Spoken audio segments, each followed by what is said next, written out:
저마다 사람에게는 그 사람에게 주어진 지위와 권위가 있습니다.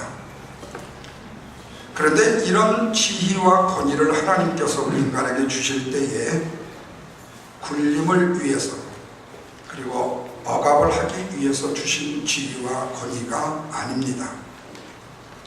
하나님이 사람의 권위와 지위를 주신 것은 섬기라고 주신 것입니다. 그런데 보통 사람들이 바로 이런 지위와 권위를 짓거리만 함에도 불구하고 남용하려고 하는 욕망이 생긴다는 사실입니다.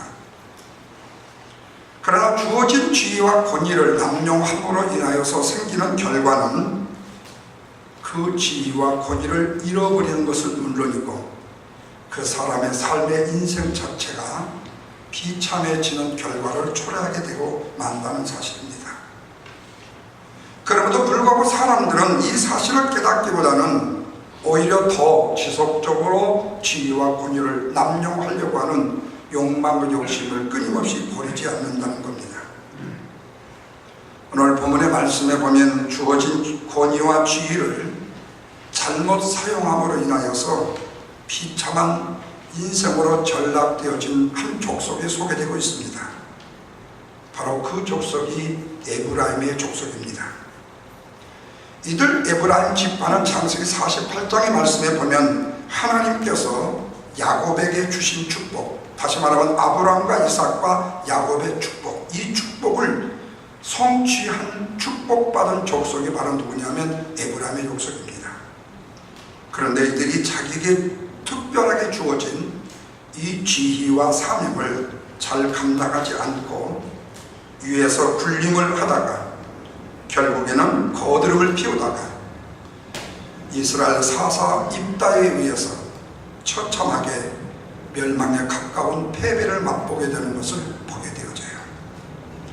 다시 말하면 이들의 자만과 교만이 스스로의 멸망을 자초했다는 말씀입니다.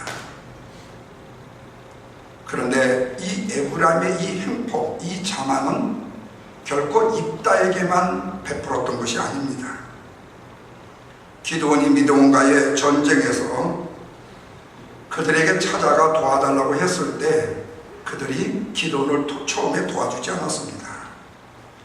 그런데 마지막에 전쟁의 승리를 거의 다 이룰 때가 되니까 기드온에게 찾아와가지고 왜 우리들을 부르지 않았냐고 따지듯이 묻습니다. 이들은 정작 필요할 때에 도움을 주지 않다가 자기들을 대접해 주지 않았다고 상대를 비방하는 이런 얄팍한 족속이었다는 사실입니다. 사사기 8장 1절 말씀에 보면 에브라임 사람들이 기드온에게 이르되 네가 미디안과 싸우러 갈 때에 우리를 부르지 않았으니 우리를 이같이 대접하는 것이 어찌 된 것이냐 하고 그들과 크게 다투었다고 성경이 기록하고 있습니다. 다시 말하면 왜 우리를 부르지 않았느냐, 필요에 불렀을 때 오지 않다가 자기들이 생각할 때 부르지 않았다고 다투었다고 기록하고 있어요. 그렇다면 여기에 이 에브라임 지파는 왜 사사건건 이렇게 말썽을 부리는가 하는 거예요. 그런데 바로 이들이 이렇게 사사건건 다른 지파의 다른 족속에게 시비를 걸고 자기들의 지위와 권위를 남용하려고 하는 그것을 보면은 이 에브라임 지파에게는 뭔가 특별한 것이 있지 않나라는 의심을 우리가 가질 수밖에 없죠. 우리 보통 사람들이 깃꼬리만한 권위와 지위를 가지고 잘난 체하고 의시되고 사람을 짓밟으려고 하고 시비를 거는 사람들이 종종 있잖아요. 그것도 무슨 지위라고, 그것도 무슨 권위라고, 그 쥐꼬리만한 것 가지고 굴림해서 지배하려고 하는 그것. 이 사실을 추적하기 위해서 우리는 창세기 48장에 보면 그 원인들이 기록이 되어집니다.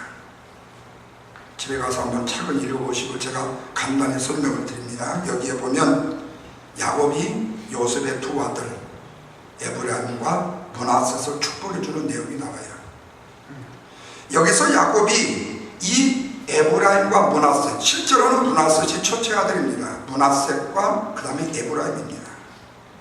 이 손자들이 자신의 아들들이라고 말하면서 이들에게 첫째 아들 루벤과 시몬에게 주어진 축복이 바로 야곱이 주는 축복과 동일하게 될 것이라는 예언을 해줍니다. 그리고 두 아들을 축복해요. 요셉의 아들로 축복을 하는 것이 아니라 내 자신의 아들로 야곱이 축복을 합니다. 그런데 당시 이 야곱이 눈이 보이지 않았습니다.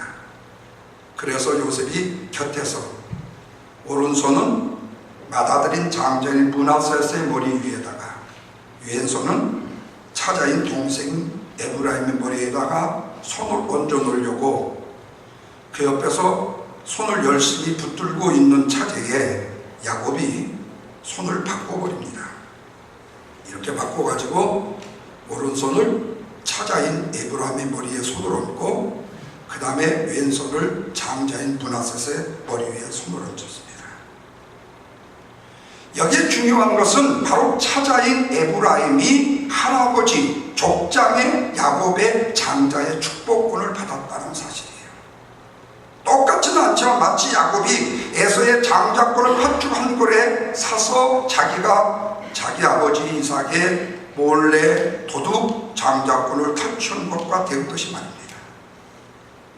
그런데 여러분, 바로 이런 에브라임에 대해서 신명기 17장 33장 17절에 보면 뭐라고 기록을 했는 거니? 그는 첫 수송아자와 같이 위엄이 있고 그 뿔이 들소의 뿔과 같도다.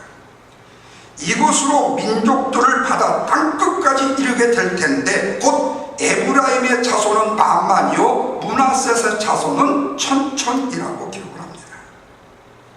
그렇다면 여러분, 이 정도의 이 뼈대가 있는 집안이라면 큰 소리 칠 만한 권위가 지위가 있지 않습니까? 이런 의미에서 볼 때에 왜 장자의 권한을 가진 에브라임 지파를 너희들이 왜 이렇게 홀대하고 이렇게 괄시하느냐? 사실은 괄시도 안 했는데 괄시하는 것처럼 보여줘서 왜 무시를 하냐고 사사건건 지파의 전쟁에서 그들이 빠지는 겁니다. 기드온은 그들의 장자권을 인정해주면서 잘 꼬드겨요. 너희들은 에브라임의 끝물 포도가 아비에셀 만물의 포도보다 너희들이 낫지 않냐? 그러면서 그들을 달랩니다. 그러니까 기드온이 속에서 뒤틀리지만 그를 달래주는 이유는 그들이 장자권을 인정해주기 위해서. 그러나 기도로 돌아왔으면 욕이 될 수도 있었겠죠. 근데 문제는 이런 상황이 또다시 입다의 시대에 또다시 닥치게 된 겁니다. 그래서 입다에게 따져요. 12장 1절입니다. 다 같이 한번 읽겠습니다. 시작. 에브라임 사람들이 모여 북쪽으로 가서 입다에게 이르되 내가 암몬 자손과 싸우러 갈 때 어찌해서 우리를 불러 너와 함께 가게 하지 아니하였느냐? 우리가 반드시 너와 내 집을 뭐라고요? 불살라버린대. 기드온한테는 뭐라고 그랬죠? 크게 다툰다고 그랬는데 이 입다에게는요 불을 살라버리겠다고 얘기를 합니다. 그런데 이상한 거 있어요. 왜 이들은 신명기 33장에 뿔이요 활이요 능력이라는 그런 방대한 힘이 있고 능력이 있는데 왜 이들은 전쟁에서 도와달라고 했을 때 돕지 않았을까 하는 거예요. 물론 잠시 기드온을 도와서 승리를 이루었습니다마는 그런데 입다가 2절과 3절에서 이렇게 말합니다. 다 같이 한번 읽습니다. 입다가 그들에게 이르되 나와 내 백성이 암몬 자손과 크게 싸울 때에 내가 너희를 부르되 너희가 나를 그들의 손에서 구원하지 아니했지 않느냐? 그래서 나는 너희가 도와주지 아니한 것을 보고 내 목숨을 돌보지 아니하고 건너가서 암몬 자손을 쳤는데 여호와께서 그들을 내 손에 넘겨주셨는데 너희가 어찌해서 오늘 내게 올라와서 나와 더불어 싸우고자 하느냐고 말을 합니다. 누가 잘못됐습니까? 에브라임이 잘못됐습니까? 입다가 잘못됐습니까? 그러면 에브라임은 지금 누구와 싸워야 됩니까? 자기의 백성을 괴롭힌 미디안이나 암몬 자손들과 싸워야 됩니다. 근데 지금 누구와 싸우려고 하고 있습니까? 같은 이스라엘 족속인 사사 입다와 싸우려고 했습니다. 그러면 문제는 왜 그 에브라임의 지파의 사람들의 마음속에 이런 마음이 생겨날 수 있었을까? 그것이 참 아이러니예요. 그들에게 지파에게 내려졌던 축복 때문이었다는 사실이에요. 여러분, 우리가 축복을 받으면 그 축복을 잘 누리고 간수하고 그 축복을 마음껏 베풀고 사용해야 되지 않습니까? 그런데 왜 받은 축복을 사람을 억압하고 사람을 짓누르고 왜 다른 사람을 괴롭게 하고 힘들게 하는데 그 축복을 사용하는가 하는 거예요. 하나님께서 야곱의 가족을 통해서 내렸던 축복, 모세를 통해서 내렸던 축복, 그 축복들이 바로 이들로 하여금 이렇게 교만하고 자만하게 행동하고 생각할 수 있도록 만들었다는 사실이에요. 그렇다면 여러분, 이 야곱의 축복이, 모세의 축복이 뭐 더러웠을까요? 아니면 뭐가 좀 잘못된 삐딱한 축복이었을까요? 문제가 있었던 것일까요? 아닙니다. 전혀 문제가 없습니다. 그러면 왜 이런 일이 발생하게 되는가 하는 거예요. 그것은 바로 하나님의 축복의 말씀에 대한 오해 때문에 그렇습니다. 여러분 잘 들으셔야 됩니다. 하나님이 에브라임 지파에게 축복을 주신 이유는 그들 자신들이 잘 먹고 잘 살으라고 축복을 주신 것이 아니라, 다시 말하면 에브라임 지파만이 누릴 수 있는 축복의 권한이 아니라는 말씀입니다. 다시 말하면 하나님의 언약과 하나님의 축복과 하나님의 은총과 하나님의 사랑의 언약을 이루시기 위해서 에브라임 지파를 잠시 사용했을 뿐인데, 그것이 우리가 특권이요 우리가 특별하기 때문에 이 복을 받았다라고 착각을 했다는 사실입니다. 오늘날 교회 안에 이런 착각이 얼마나 많이 일어나는지 모릅니다. 내가 교회 안에 그래도 이 정도 되니까, 내가 봉사를 할 만한 사람 되니까 목사님이 교회에서 나를 시키고 투표해서 나를 시키지, 그런 자만 갖지 말라는 거예요. 내가 사용되어짐에 감사해야 된단 말이에요. 하나님이 나에게 이런 축복을 주시는 이유가 뭘까? 나를 어떻게 사용하시려고, 어떻게 사용되게 하시려고라는 감사함으로 그 축복을 받아 누려야 그 축복이 길어지지. 나밖에 없어, 나 아니면 안 돼, 그런 축복으로 생각하는 사람의 축복이 이어질 이유가 있겠느냐 그 말입니다. 에브라임 지파는 작은 주입니다. 형제들 중에서 구별된 자로서 축복을 받았다는 의식 때문에 기드온 때도 입다 때도 이런 행동을 하게 됐다는 사실이에요. 그래서 입다가 에브라임 지파를 불렀습니다. 그런데 에브라임 지파는요, 입다가 어려운 전쟁이 있을 때, 암몬과의 전쟁이 있을 때 암몬 자손도 손에서 그들을 구원해 주지 않았습니다. 입다는 이 에브라임 지파가 도와주지 않다는 사실을 알고, 여기 말씀해 보듯이 3절에 목숨을 아끼지 아니하고 건너가서 암몬 족속을 쳐서 이겼다고 했습니다. 그런데 에브라임 자손들이 와가지고 암몬과의 전쟁에서 입다의 도움 요청을 거절해 놓고는 왜 우리를 데려오라고 하지 않았냐고 큰 소리를 치는 거예요. 자신들을 무시했다는 겁니다. 여러분, 이런 언어 도장이 어디 있습니까? 왜 일은 자기가 저질러 놓고 왜 다른 사람을 핑계하냐고 말이에요. 안 되면은, 잘 되면은 자기가 잘 되는 거고, 안 되면은 다른 사람이 잘못했다고요. 여러분, 세상의 일들 남 원망을 하고 눈곱만큼도 생각하지 마십시오. 그러면 나쁜 사람이에요. 원인은 다 누구 때문입니까? 누구 때문입니까? 나 때문입니다. 내가 주인공이지 내 인생에 다른 사람이 주인공이 아닙니다. 어떤 사람은 시대를 잘 타서 성공했고 어떤 사람은 시대를 못 타서 성공했다고요?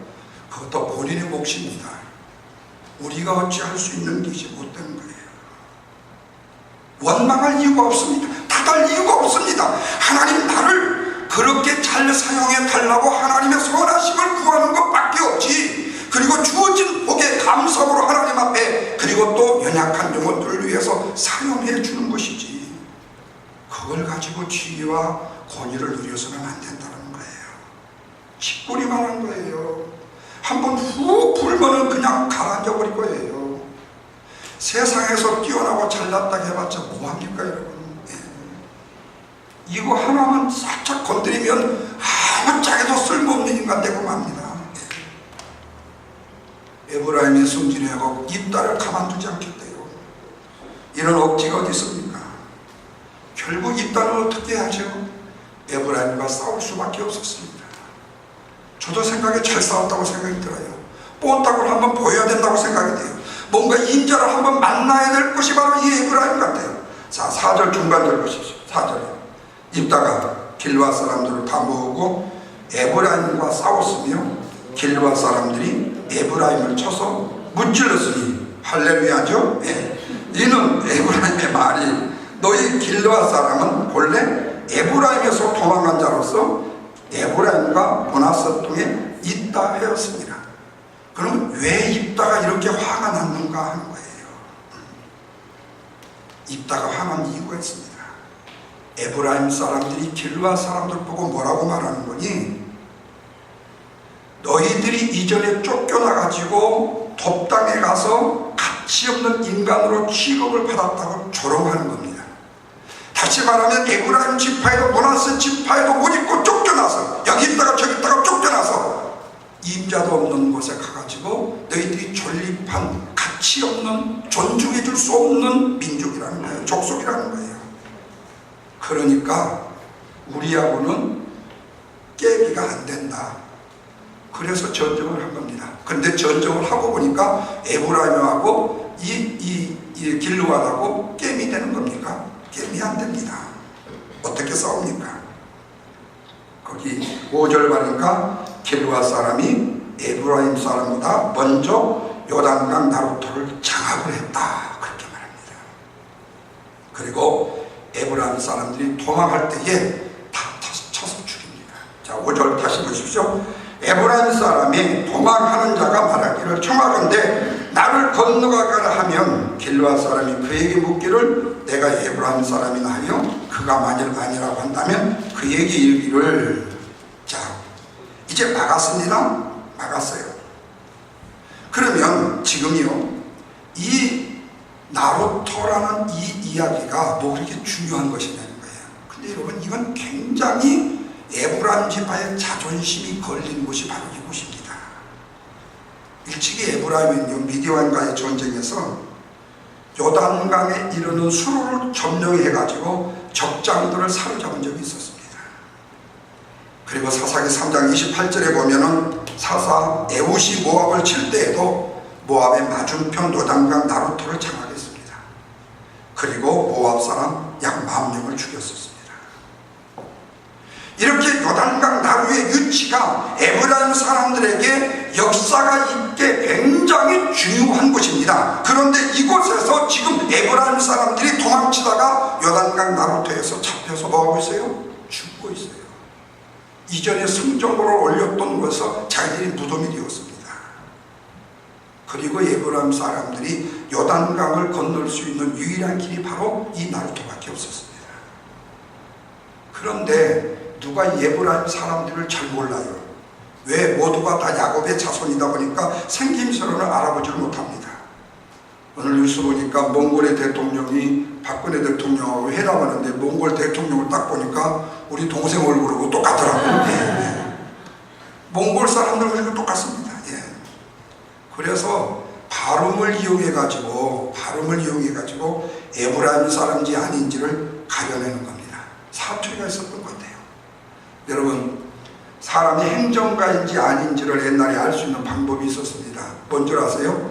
요 손가락에 여기 보면 고니가 베긴 사람들은요 행정가고요 이게 없는 사람들은 아니에요. 그래서 옛날에 뭐 이북에서 6.25 때인가 여기 고니 베긴 사람들 잡아다 다 죽였다고 그러잖아요.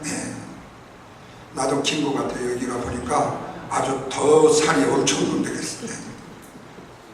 근데 여러분 그런 사투리를 통해서 십볼렛이라고 말하면 에브라임 사람, 십볼렛이라고 말하면 이건 다른 사람이에요. 여러분 지난번에 말씀을 드렸듯이 경상도 사람들 쌀 보고 뭐라고 그러죠? 살 그러잖아요. 예. 그러니까 살 하면 죽이는 거야 그냥. 예. 예. 그때 에브라임 사람이 죽은 자가 얼마라고 그랬습니까? 거기 42,000명이라고 그랬습니다. 여러분 여기에 왜 이 숫자를 기록했을까요? 이따가 많이 죽였다는 것을 자랑하려고요? 아니요.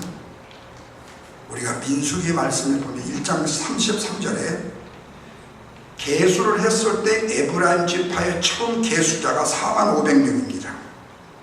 그리고 40년이 지난 다음에 다시 세워보니까 32,500명입니다. 그러면 이 숫자가 늘었습니까? 줄었습니까? 줄었어요. 그러면 하나님의 뜻은 뭐죠? 생육하고 번성해서 땅에 충만해서 숫자가 늘어야 뭘 받은 거죠? 복을 받았어요. 그런데 에브라임 지파는 숫자가 줄었어요.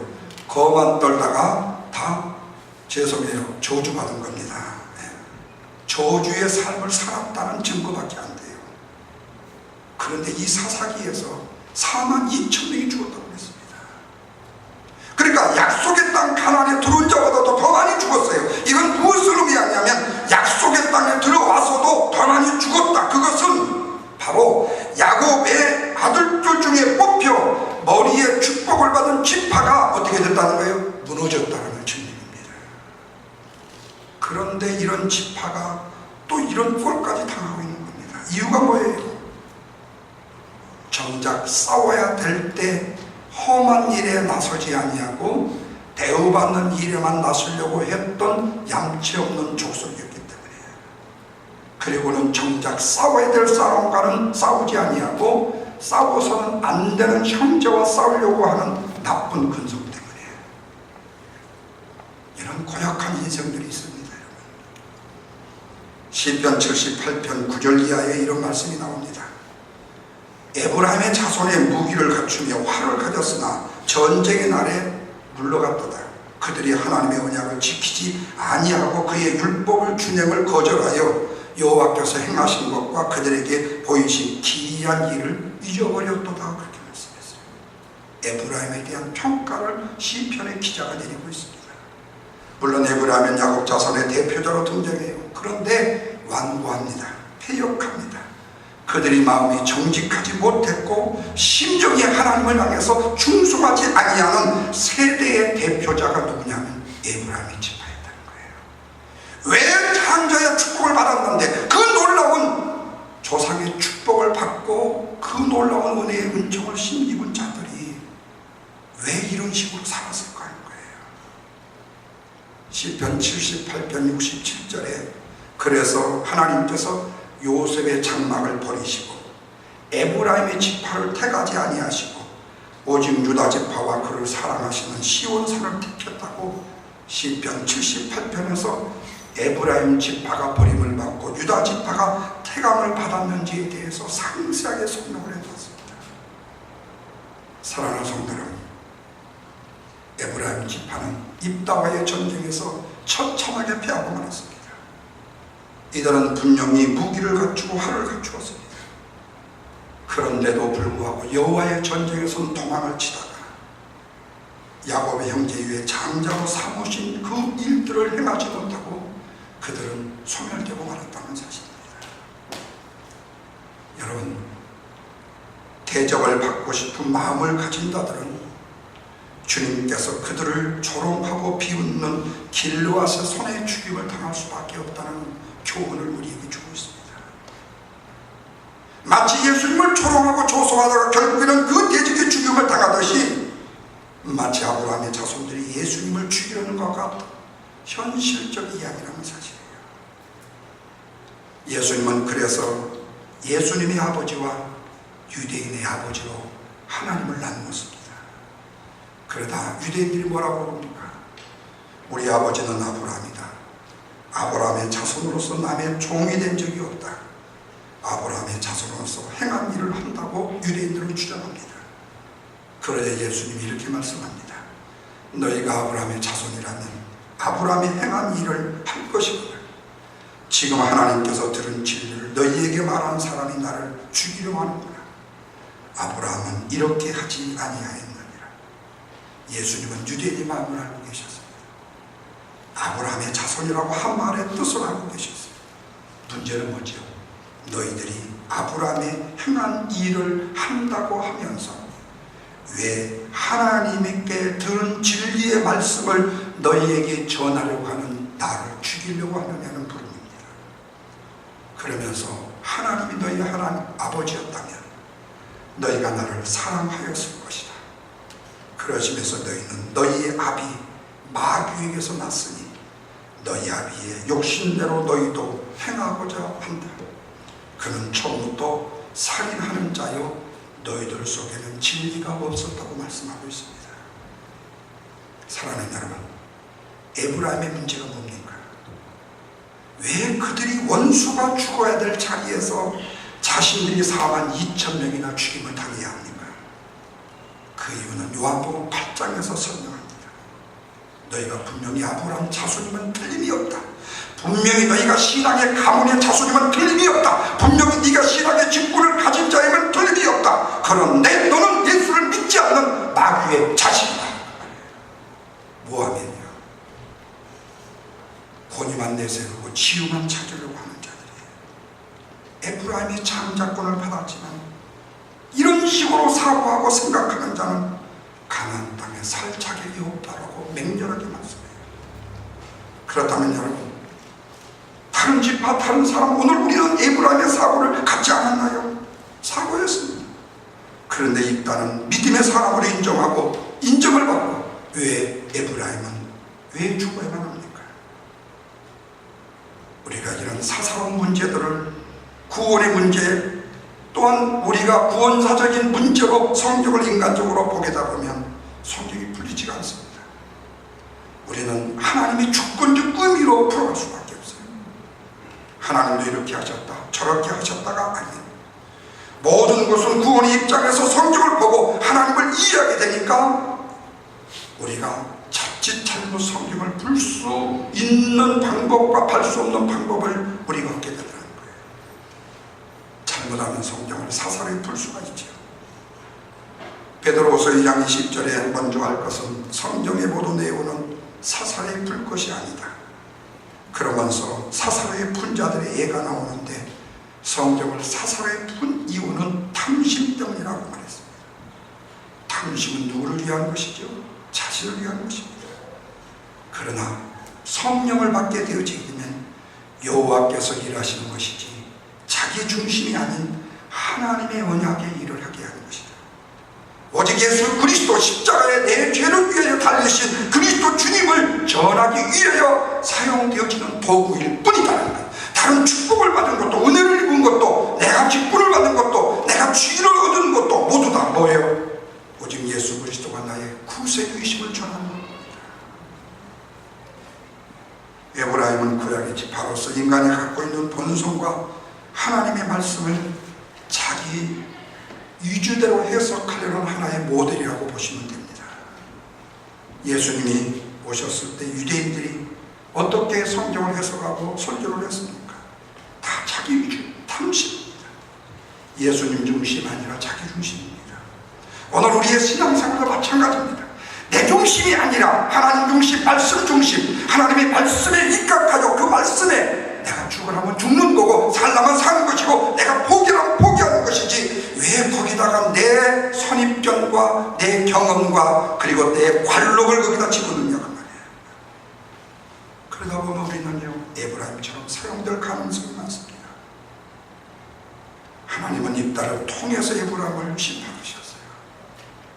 오늘 우리가 하나님의 말씀 가운데 바로 서지 못하고 내가 신앙 안에 섰다고 하면서도 오직 나의 구세주 되신 예수 그리스도만을 바로 전하지 못한다면, 성령 없는 자의 삶을 살게 된다면 우리는 우리에게 주어진 축복이 우리에게 더 많은 축복과 자손 대대로 주어지는 축복이 아니라 오히려 탐욕을 위하여 사용되고자 하는 내 욕망과 욕심으로 인하여 우리는 넘어질 수밖에 없고 우리는 패망할 수밖에 없다는 사실을 기억하면서 오직 나의 삶의 주인은 성령이 주관하시고 예수 그리스도가 나의 구원자시고 나에게 주어진 지위와 권위는 예수 그리스도를 나의 구세주로 증거하는 복음의 증인되라는 말씀에 증인의 삶이라는 사실만을 기억하시면서 주님이 나의 생명의 주관이십니다.